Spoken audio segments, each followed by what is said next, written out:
Kembali bersama kami dalam IDX Second Session Closing. Dan pemirsa, kita ke topik pilihan hari ini, di mana sepanjang semester 1 2025, sektor teknologi mencatatkan kinerja paling impresif dengan lonjakan sebesar 63%, diikuti sektor barang baku serta sektor transportasi dan logistik.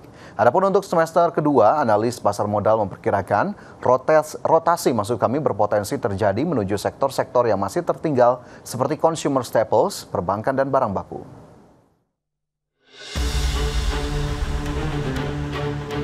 Sepanjang semester pertama 2025, pergerakan indeks harga saham gabungan terpantau fluktuatif.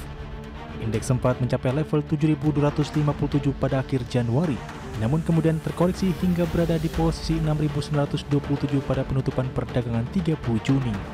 Dari 11 sektor yang tercatat di Bursa Efek Indonesia, sektor teknologi mencatatkan kinerja paling impresif, dengan lonjakan sebesar 63,46% secara year to date. Di posisi berikutnya, sektor basic materials tumbuh 18,26%, disusul sektor transportasi dan logistik yang menguat 11,95%. Analis Korea Investment and Sekuritas Indonesia Muhammad Wafi mengatakan, arah rotasi sektor ke depan berpotensi terjadi dari saham-saham yang telah outperform terhadap IHSG, menuju sektor-sektor yang masih tertinggal atau laggards. Beberapa sektor yang menjadi perhatian antara lain consumer staples, yang didukung oleh tren pemulihan ekonomi domestik.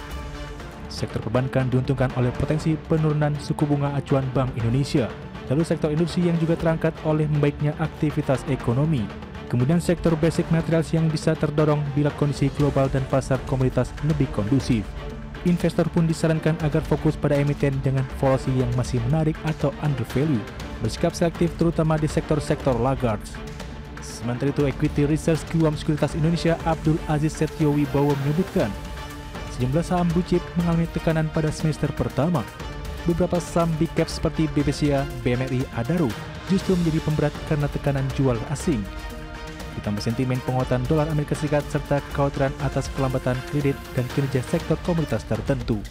Namun untuk semester kedua, ia melihat prospek yang sedikit lebih cerah, yang didukung oleh stimulus fiskal, ekspektasi pemangkasan suku bunga, dan dividen interim dari beberapa emiten berpotensi jadi katalis positif. Di saat yang sama, tekanan masih dapat dirasakan pada saham-saham Bank Jumbo jika kondisi global masih terdapat ketidakpastian. Berbagai sumber, IDX News.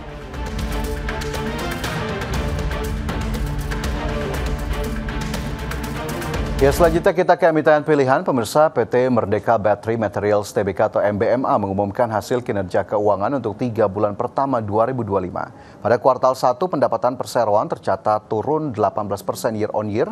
Begitu pula dengan laba bersih yang mengalami penurunan hingga 39% menjadi hanya $6 juta Amerika.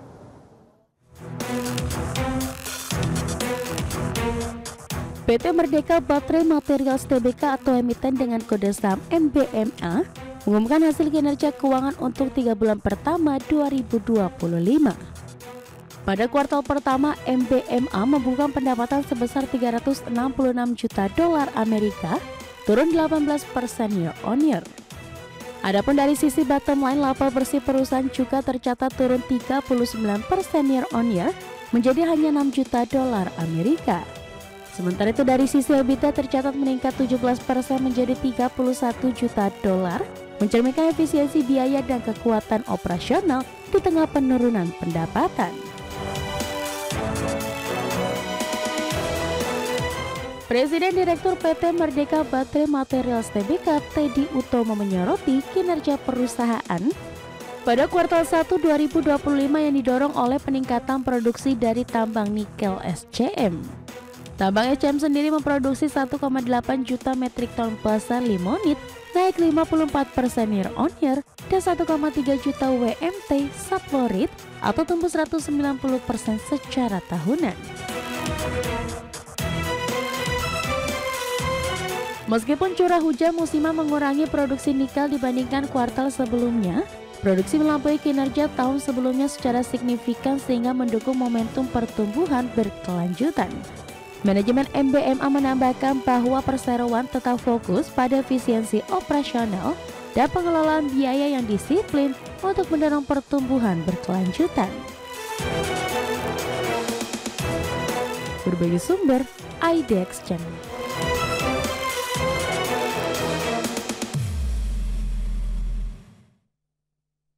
Ya, selanjutnya pemirsa kita simak bagaimana kemudian pergerakan dari saham MBMA di mana terpantau pada perdagangan hari ini, terutama hingga jelang tutup perdagangan MBMA masih bergerak di kisaran Rp438 per saham.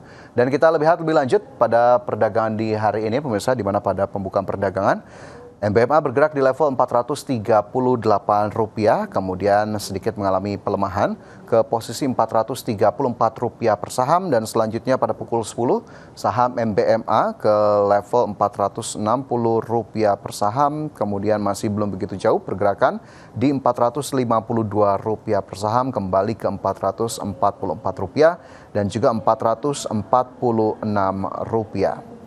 Sementara jika kita lihat dari pergerakan yang lebih panjang pada 6 bulan terakhir, saham MBMA memang tampaknya masih belum bisa begitu jauh dari level yang ada saat ini, di mana pada awal tahun 2025 saham MBMA terpantau di level 458 dan bahkan sempat mengalami penurunan ke bawah level 300 per saham pada April di 242, yang juga menjadi level yang cukup rendah dalam 6 bulan terakhir. Sementara di Februari dan juga Maret juga memang terpantau masih bergerak di kisaran Rp300 per saham. Dan di Mei ini perlahan-lahan mulai kembali mengalami penguatan ke 306, Rp478 pada 11 Juni 2025 dan juga di 2 Juli Rp446 per saham. Dan jika kita lihat dari sisi rasio saham MBMA sendiri, ada price to earning ratio atau PE di 128,48 kali. Sementara price to sales ratio atau PSR 1,61 kali. Dan juga PBV ratio dari MBMA 1,25 kali.